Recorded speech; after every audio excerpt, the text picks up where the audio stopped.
नमस्कार दोस्तों, स्वागत है आपका एक बार फिर सनातन ज्ञान में। प्राचीन धर्म शास्त्रों के अनुसार महाशिवरात्रि का दिन बहुत ही पवित्र और सौभाग्यशाली दिन माना जाता है। शिवरात्रि को बहुत ही ज्यादा हिंदू धर्म में महत्व दिया जाता है। कहते हैं कि फाल्गुन मास के कृष्ण पक्ष की चतुर्दशी तिथि को ये पावन दिन शुभ दिन होता है। इस दिन भगवान शिव जी प्रकाश के रूप में धरती पर प्रकट हुए थे। भगवान शिव जी ने और माता पार्वती जी का जो विवाह हुआ था वो आज ही के दिन हुआ था। कहा जाता है कि महाशिवरात्रि के दिन सृष्टि का निर्माण भी हुआ था और सृष्टि का आरंभ भी हुआ था। गरुड़ पुराण, स्कंद पुराण, पद्म पुराण, अग्नि पुराण और ऐसे कई पुराणों में शिवरात्रि का वर्णन मिलता है। इस दिन थोड़ी सी पूजा पाठ कोई भी व्यक्ति कर लेता है तो उसे अपने जीवन में सुख की प्राप्ति होती है। इस दिन भगवान भोलेनाथ की थोड़ी सी पूजा और साधना करने से सुख, समृद्धि, धन, ऐश्वर्य की प्राप्ति होती है। तो ध्यान रखिए, भगवान भोलेनाथ बहुत ही भोले भंडारी हैं और भगवान भोलेनाथ किसी भी व्यक्ति की थोड़ी सी ही पूजा से तुरंत ही प्रसन्न हो जाते हैं। तो अगर आप भी चाहते हैं कि भगवान भोलेनाथ माता पार्वती की कृपा आप पर बनी रहे, आपके परिवार पर सदैव बनी रहे, तो कमेंट में तुरंत ही ओम नमः शिवाय, हर हर महादेव या जय माँ पार्वती अब भी लिखें और वीडियो को लाइक करें। और अगर आप भगवान शिव को अगर सच्चे दिल से चाहते हैं ना तो चैनल को तुरंत सब्सक्राइब कर दें। अगर आप सच्चे हिंदू हैं तो चैनल को जरूर सब्सक्राइब कर दें। देखिए, जिस तरह भगवान भोलेनाथ किसी भी व्यक्ति की थोड़ी सी ही पूजा से प्रसन्न हो जाते हैं, लेकिन भगवान भोलेनाथ शीघ्र ही गुस्सा भी हो जाते हैं, क्रोधित भी हो जाते हैं। इसीलिए आपको ध्यान रखना होगा कि महाशिवरात्रि के दिन कुछ चीज़ें आपको गलत नहीं करना है। आपको हम इस वीडियो में पूर्ण रूप से जानकारी देंगे कि आपको महाशिवरात्रि के दिन भगवान की क्या प्रिय चीज़ें हैं और भगवान को क्या अप्रिय है। तो इसीलिए इस वीडियो को बिल्कुल ध्यान से समझिएगा। बस आप महाशिवरात्रि के दिन सही तरीके से साधना कीजिए, सही तरीके से क्रिया कीजिए और आपकी जो भी मनोकामना है वो परिपूर्ण कर लीजिए। आपको बताएंगे ऐसी कौन सी गलतियां हैं जो महाशिवरात्रि के दिन गलती से भी नहीं करनी चाहिए और ऐसी कौन सी पूजा है जो आपको भगवान भोलेनाथ की करनी चाहिए जो आपकी मनोकामना को परिपूर्ण कर देती है। भगवान भोलेनाथ का बीज मंत्र क्या है जिसे जपने से तुरंत ही आपकी मनोकामना परिपूर्ण हो जाती है। भगवान भोलेनाथ को महाशिवरात्रि के दिन क्या चढ़ाना है और क्या नहीं चढ़ाना है और चढ़ाते समय किन बातों का आपको ध्यान रखना है। आपको महाशिवरात्रि के दिन क्या करना है बहुत ध्यान से सुनिएगा। देखिए, महाशिवरात्रि के दिन अगर आप ब्रह्म मुहूर्त में सो करके उठ जाते हैं तो बहुत ही शुभ माना जाता है, वरना आप 8 बजे के पहले पहले तो उठ ही जाइएगा। घर की झाड़ू लगाने के बाद, स्नान करने के बाद आपको शिवालय जाना है और शिवालय में 1 लोटा जल लेकर के जाना है। ध्यान रखना, 1 लोटा जल आप आपके घर के मटके का जल लेकर के जाना। ध्यान रखना, अन्य जगह से जल नहीं लेना है, ना ही मंदिर से जल लेना है। आपको आपके घर के मटके का जल लेना है। अगर घर की स्त्री सबसे पहले ये काम करती है तो सबसे शुभ माना जाता है। भगवान भोलेनाथ आपकी थोड़ी सी ही पूजा जो सबसे पहले भगवान शिव की आराधना के लिए आप जैसे ही मंदिर पहुंच जाएंगे वैसे ही आपकी मनोकामना परिपूर्ण हो जाती है, क्योंकि भगवान भोलेनाथ प्रसन्न हो जाते हैं। लेकिन कुछ ऐसी बातें हैं जो आपको महाशिवरात्रि के दिन ध्यान रखना है, जो कि आपको गलती नहीं करना है। देखिए, महाशिवरात्रि के दिन एक गलती तो आप बिल्कुल भी मत करना। सबसे पहली बात तो ये है कि महाशिवरात्रि के दिन मांस, मदिरा, तामसिक भोजन का सेवन तो आपको करना ही नहीं है। उपवास कर सके तो बहुत ही अच्छी बात है, नहीं तो इन चीज़ों का सेवन बिल्कुल भी नहीं करना चाहिए, क्योंकि ये जो चीज़ें हैं आपके जीवन में दुर्भाग्य लाती हैं। कहीं ना कहीं से संकट ही आता है, कहीं संतान में बाधा हो जाती है, कहीं जीवन में बाधा हो जाती है, ग्रह क्लेश हो जाता है। तो ऐसी तामसिक चीज़ों का सेवन महाशिवरात्रि के इस पावन दिन पर तो बिल्कुल भी मत कर लेना।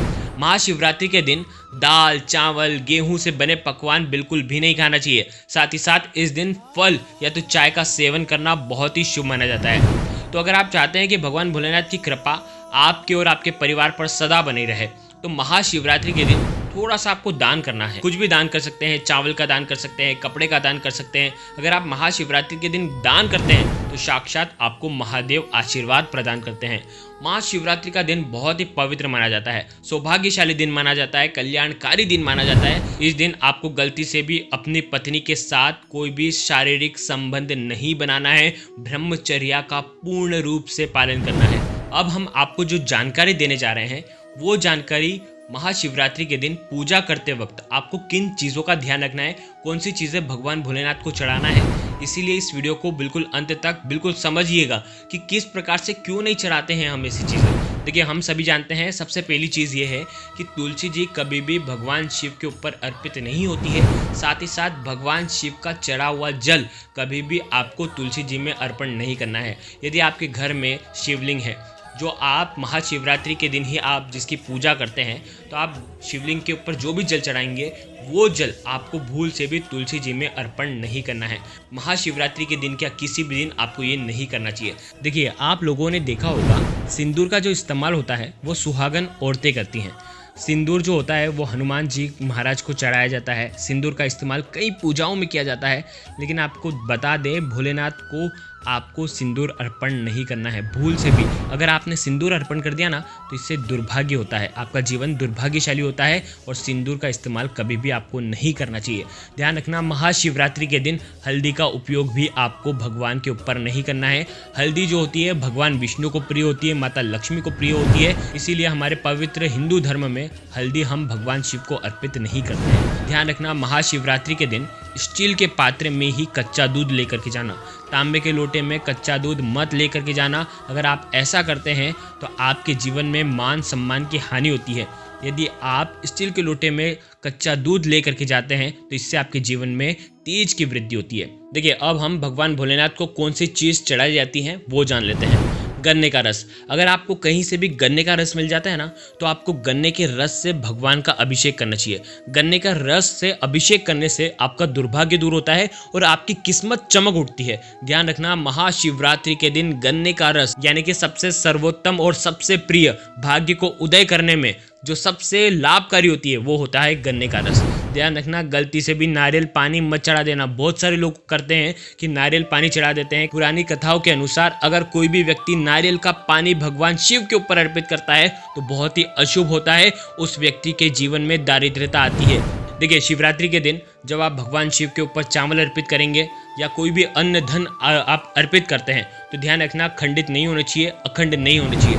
चावल पूर्णता का प्रतीक है, इसीलिए ध्यान रखना, अगर आप 108 दाने चढ़ा रहे हैं तो भले 108 दाने मत चढ़ाओ, 11 दाने चढ़ाओ, लेकिन पूर्ण रूप से चावल होने चाहिए, खंडित चावल नहीं होने चाहिए। देखिए, शिवरात्रि के दिन अगर भगवान शिव के शिवलिंग पर आप गंगा जल चढ़ाते हैं, और गंगा जल वो भी ऐसे शिवलिंग पर जहाँ पर पूजा बहुत कम होती है या तो नाव के बराबर होती है, वहाँ पर अगर आप गंगा जल अर्पित कर देते हैं तो ये आपके जीवन से तनाव दूर करती है, आपके जीवन की समस्या टेंशन दूर करती है। तो इसीलिए शिवरात्रि के दिन गंगा जल आपको अर्पित करना चाहिए। देखिए, महाशिवरात्रि के दिन भगवान शिव की सबसे प्रिय चीज़ यानी कि बेलपत्र, अगर आप 3 पत्ती वाला बेलपत्र पूर्ण रूप से, जो कि पूर्ण हो, खंडित ना हो, अगर आप महाशिवरात्रि के दिन अगर आप चढ़ा देते हैं ना तो इससे आपके जीवन के कई कर्मों का क्षय हो जाता है। देखिए, मान लीजिए यदि आपके घर में बहुत ज़्यादा रोग रहता है, यदि आपको कोई रोग है जिसका इलाज करवा कर थक चुके हैं, तो महाशिवरात्रि के इस पावन दिन पर अगर आप भगवान भोलेनाथ के सामने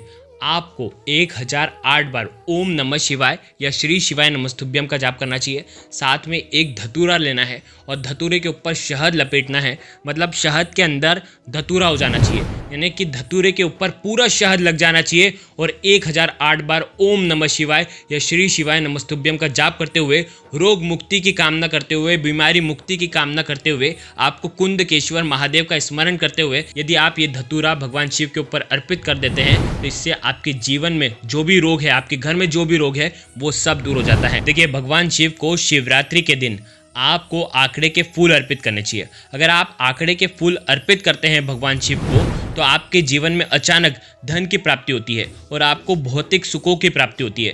भगवान भोलेनाथ को मदार के फूल यानी कि आंकड़े के फूल बहुत ही ज़्यादा प्रिय हैं। ध्यान रखिएगा, देखिए, यदि आपके जीवन में बहुत ज़्यादा संकट है, बहुत ज़्यादा कष्ट है, या आपको ऐसा लग रहा है कि मेरे जीवन में संकट आने वाला है, कष्ट आने वाला है, तो ध्यान रखना, आपको भगवान भोलेनाथ के ऊपर चंदन अर्पित करना है। कोई सा भी चंदन हो, लाल चंदन अगर आप अर्पित करते हैं तो इससे कर्ज मुक्ति होती है, तो विशेषकर लाल चंदन भी आप अर्पित कर सकते हैं। पीला चंदन अगर आप अर्पित करते हैं तो आपका विवाह समय पर हो जाता है, विवाह में जो भी कठिनाई आती है वो सब दूर हो जाती है। तो लाल चंदन या पीला चंदन का उपयोग आप कर सकते हैं। तो देखिए, ये थी कुछ ऐसी चीज़ें जिनका आपको बहुत ही ज़्यादा ध्यान रखना है। इन सब चीज़ों को आपको नज़रअंदाज नहीं करना है, ध्यान रखना, सतर्क रहना, ताकि आपको भगवान भोलेनाथ का आशीर्वाद मिल पाए और आपकी जो भी समस्या है वो दूर हो पाए। तो बहुत ही आसान तरीके से बताने का आपको प्रयास किया है। अगर वीडियो अच्छा लगा हो, भगवान शिव के अगर आप अनंत भक्त हो, तो चैनल को ज़रूर सब्सक्राइब करें और कमेंट में हर हर महादेव ज़रूर लिखें। धन्यवाद।